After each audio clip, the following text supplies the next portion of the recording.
Nous sommes au chapitre 23 de la règle de Saint Benoît. Et Saint Benoît aborde à partir de ce chapitre une question délicate, c'est celle de la correction des erreurs. Dans tout groupe humain, lorsqu'on veut avancer, personne n'est à l'abri de commettre des erreurs, de commettre des fautes. Et la régulation du groupe comporte cette dimension de rectifier, de remettre en ordre en quelque sorte le travail commun et l'attitude donc personnelle de tel ou tel qui s'égare, qui manque la cible, qui ne joue pas son rôle au moment où on aurait besoin de lui.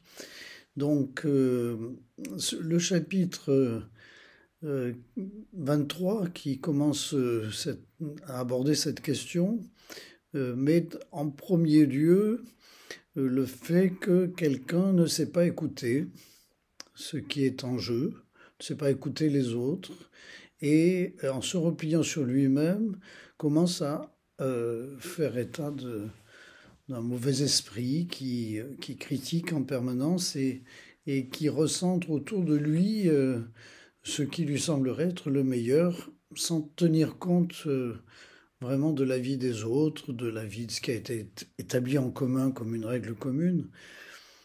Et du coup, cet état d'esprit fissure la cohésion du groupe et empêche d'avancer. Et donc, le Saint Benoît prévoit, selon l'Évangile, une espèce de processus de correction. D'abord, en parlant aux frères à titre personnel, puis éventuellement avec l'apport de deux témoins,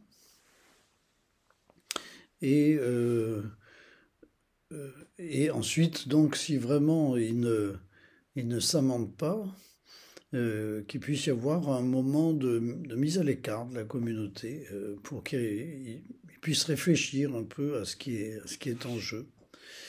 Et donc ce processus est assez délicat à mettre en œuvre, car il ne s'agit pas bien sûr de rejeter le frère, mais il s'agit de lui permettre de se remettre en selle et d'avancer avec tous. Je pense que dans tout groupe humain, le traitement de ces questions est important, car l'erreur est humaine et inévitablement dans tout membre d'un groupe, il peut y avoir des fautes, même quelquefois graves, mais qui ne doit jamais nous faire désespérer de la personne et qui nous appelle à l'accompagner, en accompagnant aussi l'ensemble du groupe, pour que